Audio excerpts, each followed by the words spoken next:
ಸ್ನೇಹಿತರೆ, ನಮ್ಮ ಭಾರತದ ರಕ್ಷಣಾ ಬೆಳವಣಿಗೆಗಳ ಪ್ರತಿಯೊಂದು ಸುದ್ದಿಯೂ ನಿಮಗೆ ತಲುಪಬೇಕೆಂಬುದು ನಮ್ಮ ಉದ್ದೇಶ. ನೀವು ಸಹ ನಮ್ಮ ಡಿಫೆನ್ಸ್ ಫ್ಯಾಮಿಲಿಯ ಭಾಗವಾಗಬೇಕೆಂದರೆ ಈಗಲೇ ಸಬ್ಸ್ಕ್ರೈಬ್ ಮಾಡುವ ಮೂಲಕ ನಮಗೆ ಪ್ರೋತ್ಸಾಹ ನೀಡಿ ಎಂದು ನಿಮ್ಮಲ್ಲಿ ಕೇಳಿಕೊಳ್ಳುತ್ತೇವೆ. ರಕ್ಷಣಾ ಕಾರ್ಯದರ್ಶಿ ಆರ್.ಕೆ. ಸಿಂಗ್ ಹೇಳಿರುವಂತೆ ಸರ್ಕಾರಿ ಏರೋಸ್ಪೇಸ್ ಸಂಸ್ಥೆ ಹಿಂದೂಸ್ತಾನ್ ಏರೋನಾಟಿಕ್ಸ್ ಲಿಮಿಟೆಡ್ (HAL) ಮುಂದಿನ ತಿಂಗಳೊಳಗೆ 2 ತೇಜಸ್ ಮಾರ್ಕ್ 1A ಯುದ್ಧ ವಿಮಾನಗಳನ್ನು ವಾಯುಪಡೆಗೆ ಹಸ್ತಾಂತರಿಸುವ ಸಾಧ್ಯತೆ ಇದೆ. ಅವರು ಈ 2 ಯುದ್ಧ ವಿಮಾನಗಳ ವಿತರಣೆಯ ನಂತರ ಸರ್ಕಾರವು ಹೆಚ್ಚುವರಿ 97 ತೇಜಸ್ ಯುದ್ಧ ವಿಮಾನಗಳ ಖರೀದಿಗಾಗಿ ಹೊಸ ಒಪ್ಪಂದವನ್ನು HAL ಜೊತೆಗೆ ಸಹಿ ಮಾಡುವ ಸಾಧ್ಯತೆ ಇದೆ ಎಂದರು. ಭಾರತೀಯ ವಾಯುಪಡೆ ಈಗಾಗಲೇ ತೇಜಸ್ ಮಾರ್ಕ್ 1A ವಿಮಾನಗಳ ತಡವಾದ ವಿತರಣೆಯ ಕುರಿತು ಆತಂಕ ವ್ಯಕ್ತಪಡಿಸಿತು. ಸಿಂಗ್ ಅವರ ಮಾತುಗಳಲ್ಲಿ ಸೆಪ್ಟೆಂಬರ್ ಅಂತ್ಯದೊಳಗೆ ಶಸ್ತ್ರಾಸ್ತ್ರಗಳ ಸಮಗ್ರ ಸಂಯೋಜನೆಯೊಂದಿಗೆ ಮೊದಲ 2 ತೇಜಸ್ ವಿಮಾನಗಳನ್ನು ಹಸ್ತಾಂತರಿಸಲಾಗುತ್ತದೆ ಎಂಬ ವಿಶ್ವಾಸವಿದೆ ಎಂದು ಡಿಫೆನ್ಸ್ ಸಮ್ಮಿಟ್ನಲ್ಲಿ ಹೇಳಿದರು.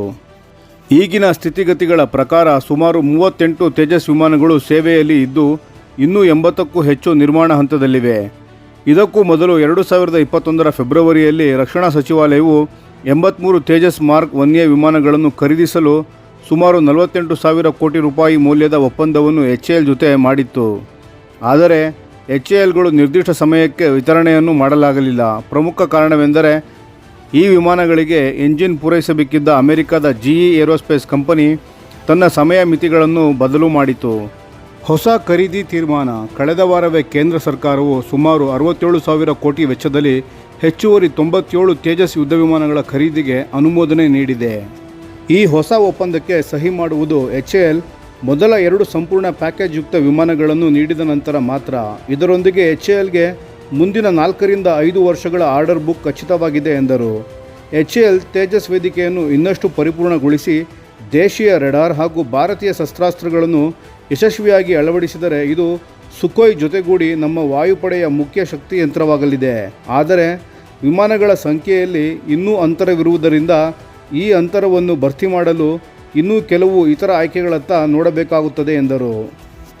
ಮಾರ್ಕ್ 1A ವಿಮಾನಗಳು ಭಾರತೀಯ ವಾಯುಪಡೆಯ MiG-21 ಯುದ್ಧ ವಿಮಾನಗಳಿಗೆ ಬದಲಿ ಆಗಲಿವೆ.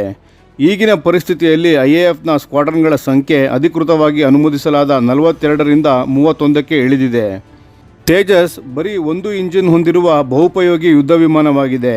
ಇದು ಏರ್ ಡಿಫೆನ್ಸ್, ಮೆರಿಟೈಮ್ ರೆಕಾನಿಸೆನ್ಸ್ ಮತ್ತು ಸ್ಟ್ರೈಕ್ ರೋಲ್ಸ್ಗಳನ್ನು ನಡೆಸುವ ಸಾಮರ್ಥ್ಯವನ್ನು ಹೊಂದಿದೆ. ನಮ್ಮ ವಿಡಿಯೋಗೆ ಲೈಕ್ ಮಾಡಿ, ನಮ್ಮ ಚಾನಲ್ಗೆ ಸಬ್ಸ್ಕ್ರೈಬ್ ಮಾಡಿ, ಬೆಲ್ ಐಕಾನ್ ಒತ್ತಿ. ಯಾವ ಅಪ್ಡೇಟ್ಗೂ ಮಿಸ್ ಆಗಬೇಡಿ. ಡಿಫೆನ್ಸ್ ಸುದ್ದಿಗಳನ್ನು ತ್ವರಿತವಾಗಿ ಪಡೆಯಿರಿ. ನಿಮ್ಮ ಬೆಂಬಲವೇ ನಮ್ಮ ಶಕ್ತಿ. ಭಾರತ ಬಲಿಷ್ಠವಾಗಲಿ ಎಂದು ಆಶಿಸುತ್ತಾ ಭಾರತ ಮಾತೆಗೆ ಜೈ.